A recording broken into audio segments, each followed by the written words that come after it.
Vous êtes caché? Pas encore, Vous êtes caché? pas encore. Vous êtes caché?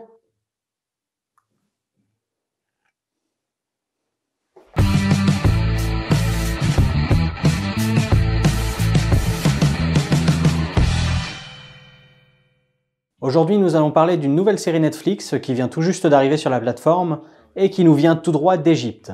Elle est composée de 6 épisodes qui vont de 45 minutes à 1 heure à peu près. Et elle prend place principalement dans la ville du Caire en Égypte dans les années 70. Et elle va nous raconter l'histoire d'un mec, Refat, un prof qui vient d'arriver à la quarantaine et qui va se retrouver bien contre sa volonté dans une série d'événements paranormaux. Des événements qui vont bien souvent tourner autour d'une vieille histoire de son enfance, qui se manifeste via une petite fille habillée en blanc du nom de Sheraz, et via une vieille maison mystérieuse, Al-Qadraoui. Donc autant vous dire que la petite fille, c'est pas quelqu'un avec qui il fait bon s'amuser, et la maison, il y a un meilleur endroit pour un pique-nique.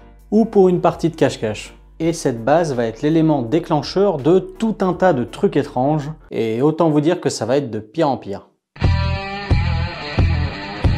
Donc déjà dans les bons points, il y a de très belles images. Comme souvent dans les dernières séries Netflix que j'ai pu voir d'ailleurs.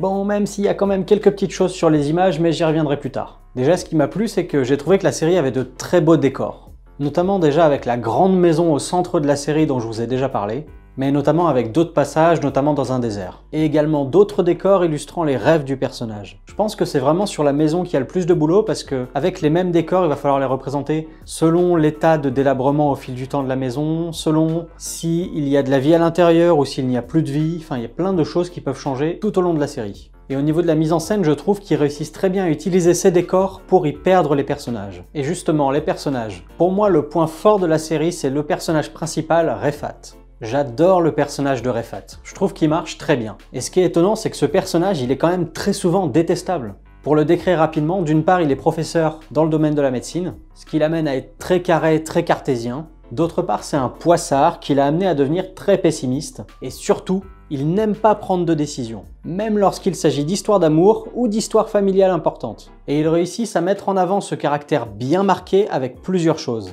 Déjà, il y a plein de moments dans la série où en voix off, il va nous raconter ses pensées, pensées qui vont être très différentes de ce qu'il va dire au personnage à ces moments-là. Et il a également la manie d'être proche des lois de Murphy. Grosso modo, les lois de Murphy ont tendance à souvent imaginer le pire.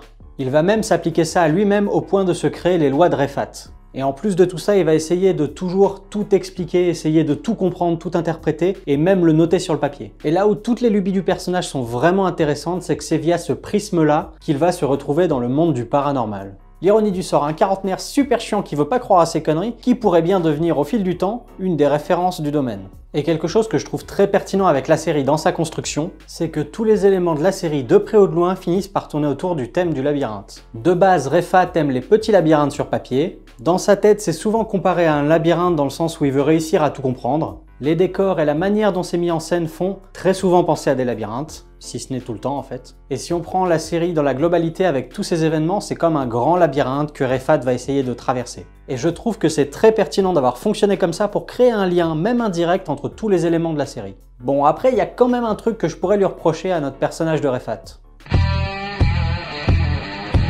Eh bien, je trouve que Refat n'évolue pas suffisamment au fil de la série. Parce que si on compare son caractère, ses choix qu'il fait au début et ceux qu'il fait à la fin, en soi, dans le fond, j'ai pas trouvé énormément de différence. Alors que je me disais au début de la série, avec un personnage pareil, il y a quand même une grande marge d'évolution à avoir. Par exemple, il aura tendance à dire l'inverse de ce qu'il pense et souvent le regretter. Eh bien, à la fin, à mon sens, ce problème est encore trop présent. Au niveau de l'histoire, j'ai trouvé qu'à certains moments, ça manquait vraiment de subtilité. Surtout quand il s'agit des apparitions fantomatiques et tout ce qui tourne autour. Dans le fait de savoir si les fantômes sont réels ou non, dans leur comportement. À un certain moment, on arrive à un stade où, ok, c'est des fantômes, et ils interagissent de manière très matérielle avec le monde qui est autour d'eux. Il y a aussi plusieurs réactions des personnages que j'ai vraiment pas compris. Un truc tout bête dans ce genre de film, dans ce genre de situation. Vous êtes plusieurs dans un lieu inconnu étrange, et à un moment, vous avez même dit verbalement que là où ça devenait dangereux, c'est quand vous étiez isolés, et vous avez la meilleure idée du monde, à plusieurs reprises, de vous séparer. C'est un des trucs de base, on se sépare pas dans ce genre de situation.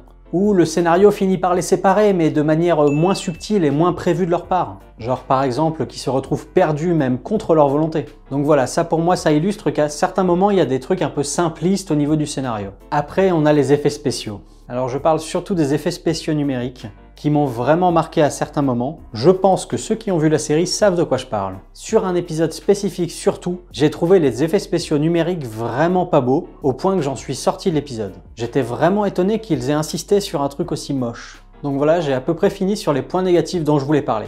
Mais il fallait quand même que je dise un mot sur un petit truc. Bonjour, j'aurais un scénario à vous proposer. Alors c'est inspiré d'un bouquin sur le paranormal. Ouais, et vous avez un titre ? Paranormal, ça irait ? Si c'est trop compliqué, on a Fantôme aussi. Shiraz ou même The Hunting of Al-Qadraoui. Non franchement, avec tout ce qu'on voit dans la série et toutes les séries du genre qui sortent aujourd'hui, vous auriez pu trouver un titre un peu plus créatif.